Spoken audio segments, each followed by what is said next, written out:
L'homme n'est pas censé dépendre de la force humaine.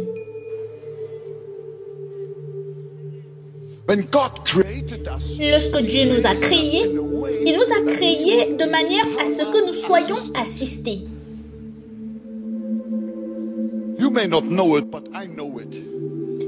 Vous ne le savez peut-être pas, mais moi je le sais.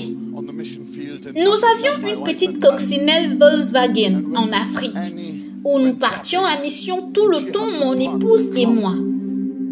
Et quand elle allait faire les courses et qu'elle devait garer, oh, c'était un travail dur.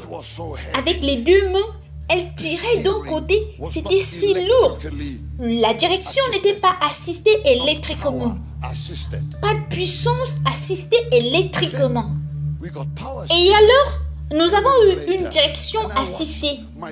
Un peu plus tard, et j'ai vu ma chère femme se garer avec un petit doigt. Hallelujah. Alléluia. Je ne subis pas mon ministère. Je profite de mon ministère. Nous sommes puissamment assistés. Vous devez recevoir la puissance. Dieu sait que nous ne pouvons pas le faire de nous-mêmes. Vous devez recevoir la puissance. Être une église orientée vers un but est une partie de cela. Mais être une église orientée vers le Saint-Esprit est le Nouveau Testament. Le jour de la Pentecôte, ils étaient tous ensemble dans le même lieu. Tout d'un coup, il vint du ciel un bruit comme celui d'un vent impétueux. Il remplit toute la maison où ils étaient assis. J'aime déjà cela. Un vent impétueux. C'est ainsi que le Saint-Esprit agit. J'entends parfois des gens me dire qu'ils ont besoin de musique pour créer une atmosphère. L'atmosphère. L'atmosphère. L'atmosphère. Eh bien, que Dieu les bénisse pour leur atmosphère. Vous savez, je viens de Floride. Amen. Oui, je vis depuis 10 ans avec ma femme en Floride.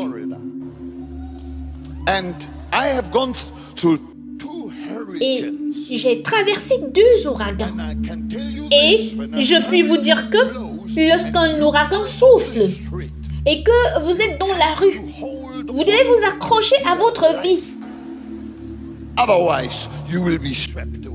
Sinon, vous serez emporté. Et lorsque l'ouragan souffle, je n'ai jamais entendu personne parler d'atmosphère.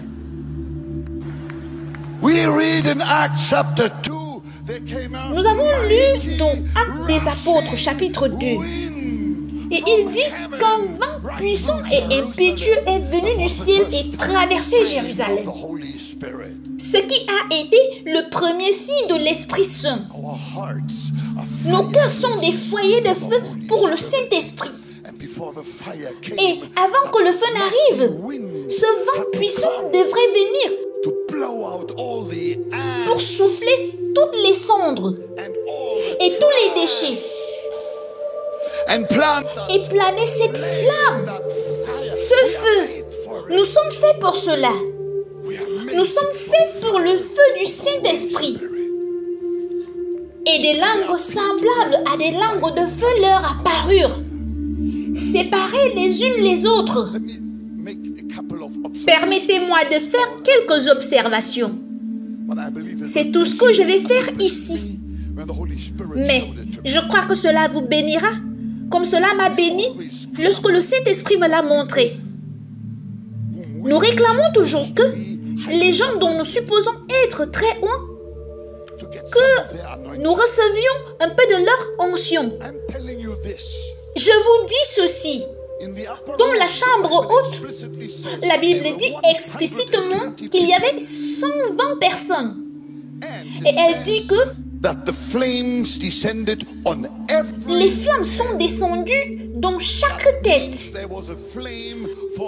qui signifie qu'il y avait une flamme pour chaque tête. Quelqu'un a dû compter les têtes dans la chambre haute. Et tous ont reçu cette flamme. Tous ont reçu le feu.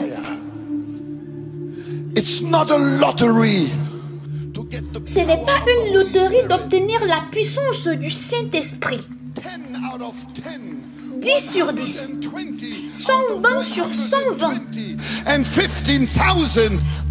sur 15 000. Au nom de Jésus. Dites Amen. Alléluia. C'est pour tous les chrétiens lavés par le sang. Tout d'abord, nous devons être lavés de nos péchés dans le sang de Jésus.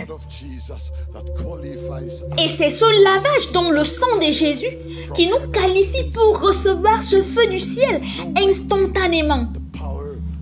Instantanément, sans attente. La puissance vous attend. Dieu vous attend. Gloire à Dieu. Gloire à Dieu. Alléluia. J'ai de bonnes nouvelles pour vous aussi.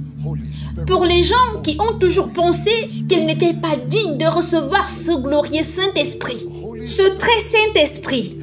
Écoutez, le Saint-Esprit est venu pour les meilleurs d'entre nous et pour les pires d'entre nous. Si vous êtes lavé dans le sang du Christ, vous êtes qualifié. Êtes-vous content? Je pense que c'est absolument fantastique. C'est absolument fantastique. Pourquoi le Saint-Esprit vient-il? Quand j'étais petit, dans l'église de mon père était pasteur. Pour de nombreuses raisons, ce que nous devions faire avant que le Saint-Esprit puisse venir, ils étaient ensemble. Cela signifie qu'ils étaient en parfaite unité. Alors, nous devions être en parfaite unité, en parfaite unité, en parfaite unité. Et cela semblait ne pas fonctionner. Il y avait toujours quelqu'un qui se querellait. Alors, le Saint-Esprit ne venait pas parce qu'il y avait toujours quelqu'un qui se querellait. Et les autres devaient en souffrir. Ça, c'est absurde.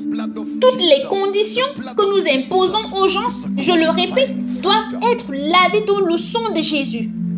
Le sang de Jésus est le facteur de qualification. Maintenant, je veux vous dire et je vous donne l'écriture. Pourquoi nous pouvons recevoir le Saint-Esprit? Et c'est Jean chapitre 14, verset 16. Jésus parle ici du Saint-Esprit et dit aux disciples: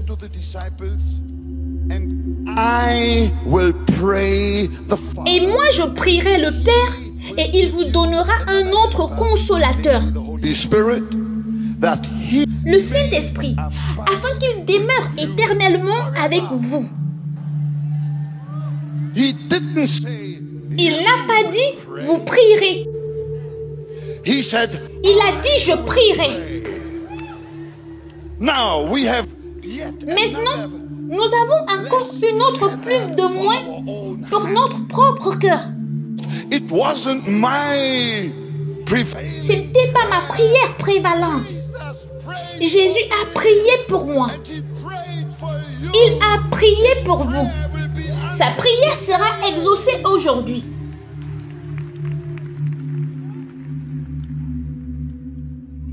Et vous recevrez, gloire à Dieu. Amen. Le Saint-Esprit ne tombera pas par terre. Il cherche ceux qui sont lavés dans le sang de Jésus. Alléluia.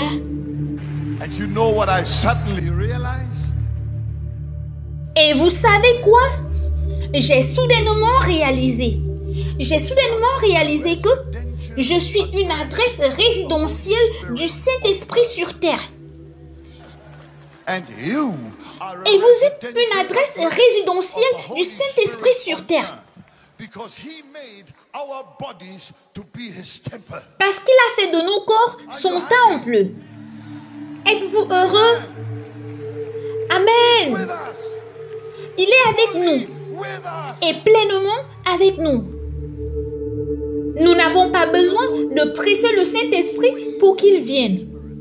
Nous n'avons pas besoin de l'appâter pour de le tirer. Il est ici volontairement envoyé par le Père et par le Fils.